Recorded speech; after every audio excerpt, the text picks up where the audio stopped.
Hey, hello. How are you? My name's William Cunningham, but you can call me Reggie, my middle name. And this is My Hope in Marriage. You can visit My Hope in Marriage online at www.myhopeinmarriage.com. All right, let's get right into it. My Hope in Marriage is designed to provide you with information, resources to help you forge ahead and establish a happy and fulfilling marriage. And with that, what we've been talking about the last 3 videos is securing your own happiness and your own fulfillment, not just in marriage, but in life. All right. And marriage, of course, is a big part of that life if you are indeed married.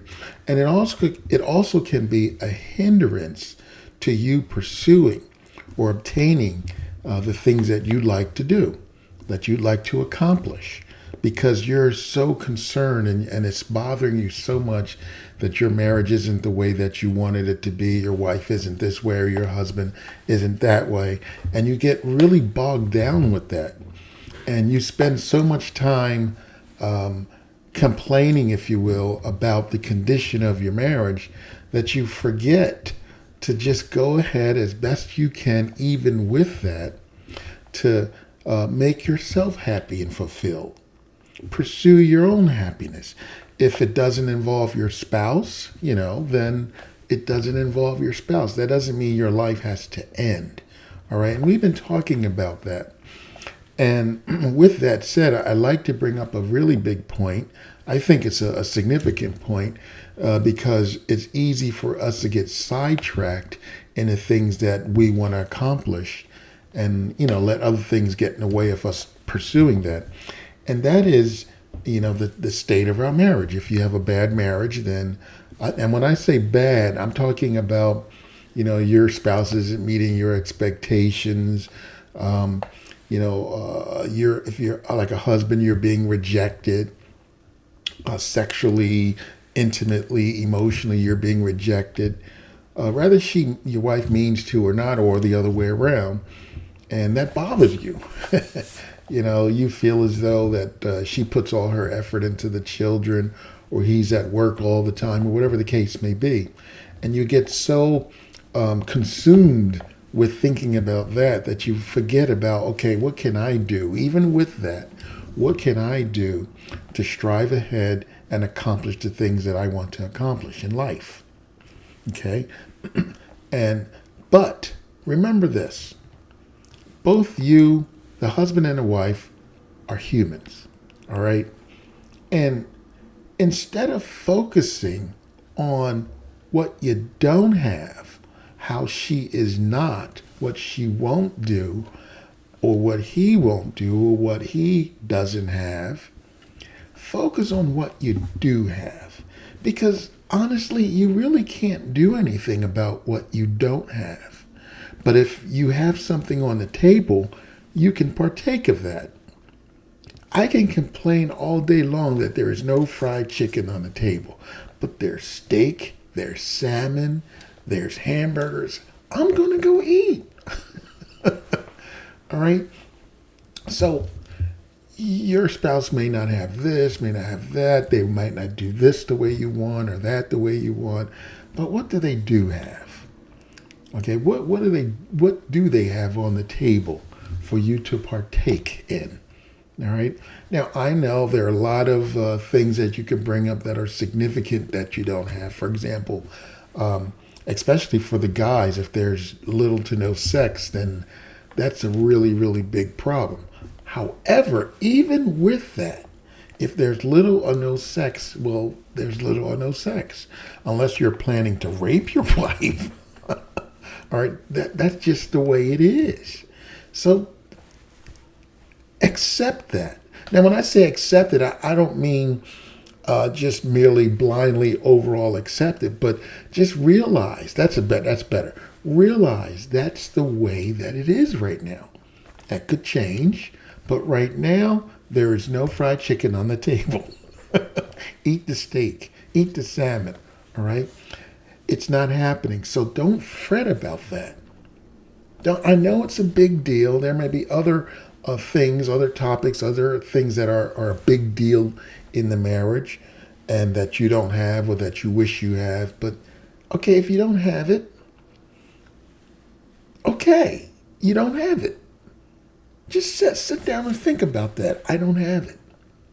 Now you might say, okay, maybe I should get a divorce because this is just not I didn't sign up for this. Okay. Well, how do you know you're not going to face the same issue? Or let's say that issue does get resolved. How do you know there's not going to be another significant issue that hinders you and that causes the same pain that you have now? How do you know? You don't. And well, you could say, well, I'm not going to get married. A guy might say, well, I'm not going to get married. Okay. And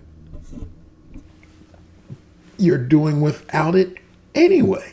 So my point is, it makes more sense to, okay, realize that it is what it is. You have what you have. You can complain about it. You can shout about it, get angry about it. But what can you focus on that you do have that could bring you enjoyment, fulfillment, pleasure? What do you have? What does your spouse bring to the table that is readily available to you? Okay, now I know some of you saying nothing. I know. But think of it. There's got to be something. All right, something that you could focus on. Now, it may not be much, or it may be something that you never thought of that you could really enjoy. All right? The point is, don't focus so much on what you don't have. Focus on what you do have. Well, she's this, she does that, blah, blah, blah. He does this, he's that, blah, blah, blah. All right?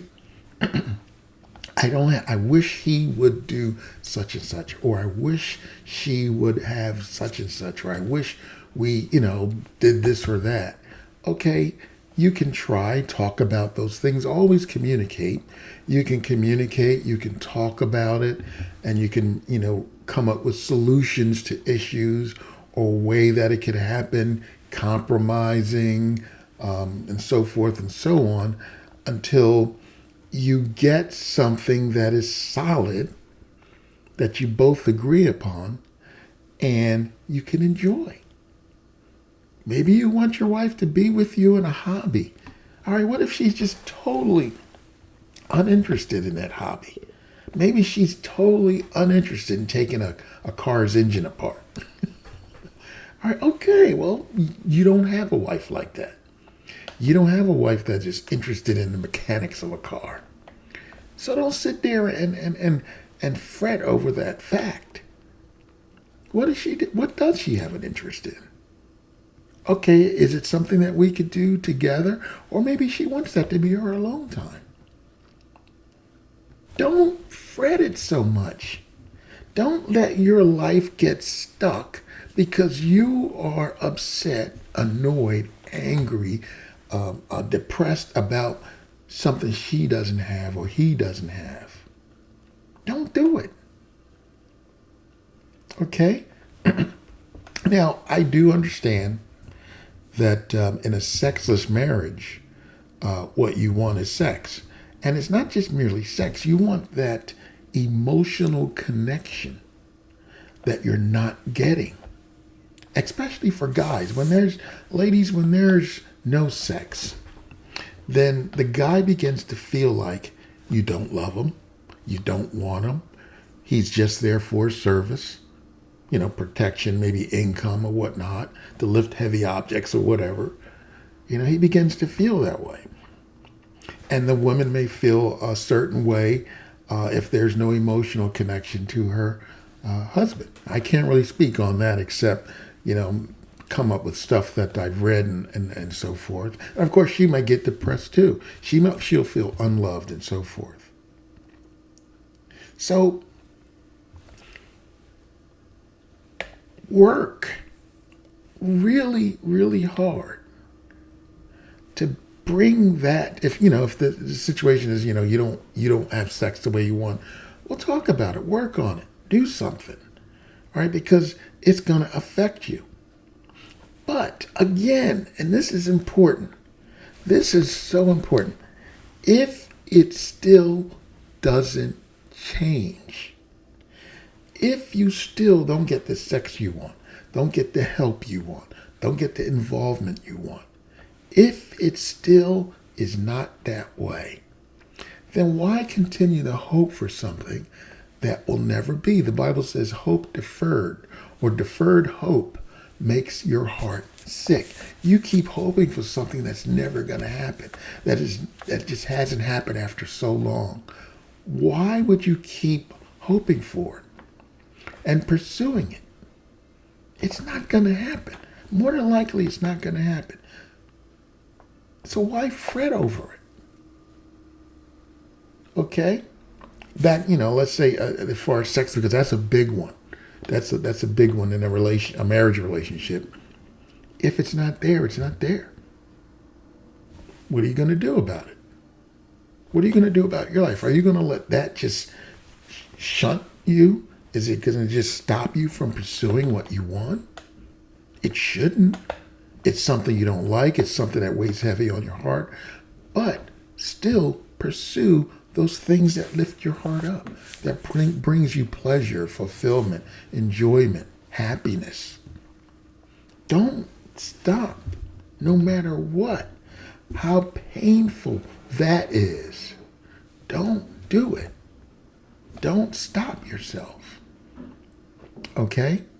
That's very, very important, because if you let that stop you, it'll just make the matters worse, because now you get more and more depressed, more and more angry, more and more resentful, and that just funnels into the relationship as negative energy, further tearing you apart. So I'm encouraging you to pursue your dreams. Go for it.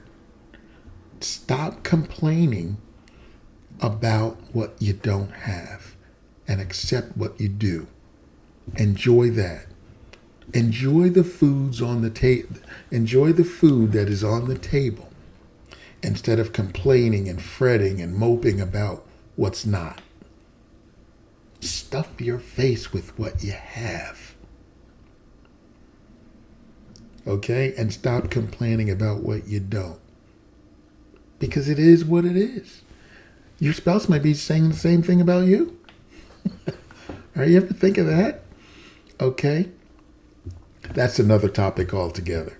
All right, so I just wanted to bring that to your attention, which, we are aware of these things, but we can allow other things to get in and just short circuit us, and we are no longer pursuing the things that we want because we're so busy fretting about the things that we don't have. Or she's not that way, or he's not this way, or she doesn't do that like she used to, or she doesn't look like that how she used to, or he doesn't look like how he used to. Hey, it is what it is. Okay? Not that you should just let yourself go or anything like that. That's really bad too. But he's not an athlete, then he's probably not going to be an athlete. Okay? All right, so anyway, just pursue what you want. Be blessed, accomplish your goals, pursue your happiness, your own fulfillment, and above all, don't allow anything hinder you from doing that.